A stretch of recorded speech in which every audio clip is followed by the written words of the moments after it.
စီးကိန်းမှာအသုံးပြုတဲ့မြန်မာနိုင်ငံလက်ကောင်ဘာကောင်လဲ ပန်တာ ဟမ်โอเคအားလုံးပဲဒီနေ့မှာတော့ဒွင်းသီးလိုက်ကြည့်မှာဖြစ်ပါတယ်ရှင်းမှန်ရင်ဒွင်းသီးစားမယ်မမှန်လဲမှန်အောင်ပြောပြီးတော့ဒွင်းသီးစားရမယ် ပန်တာ ဟမ် ပုတ်စည်းကွက်စီးကွက် ဟုတ်တယ်ဘာပန်းတာလဲပန်းတာကြီးอ่ะမဟုတ်တာ လာလေလာလေ လာလေလာโอเค โอเค ဟာပါဒါတော့မကြိုက်ဘူးဟာ ဒီပဲစားတာ ကျေးဇူးပါ ဒီပါရော ချိုးလားကောင်းလားကျေးဇူးပါနော်တနေ့မယ်နော် ရရကွယ် စီကိန်းလုံးကမြန်မာနိုင်ငံအသုံးပြုတဲ့လက်ကောင်ဘာကောင်လဲ စီကွက် ဟုတ်တယ်လေတိုက်တာရေးစားတယ် တိတိပဲစားတယ် ဟောတိတိလေးပဲသားလက်တွေပါတုံနေရမလို့ပါမပါအပြစ်ပါကျေးဇူးပါနော်ဟုတ်ကဲ့ပါကောင်းလားမြန်မာနိုင်ငံမှာမြန်မာနိုင်ငံစီကိန်းလုံးကကွာအသုံးပြုတဲ့လက်ကောင်ရှိတယ်အဲ့ဒါဘာကောင်လဲအယုတ်အယုတ်အယုတ် အယုတ် အဲ ပြတိုင်း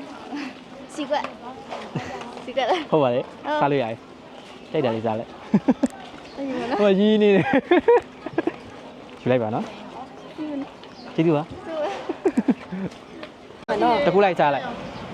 ဆက်ပြည့် ဆရာမကြီးလာအေးကူပါ ကြိုက်လားကောင်းလား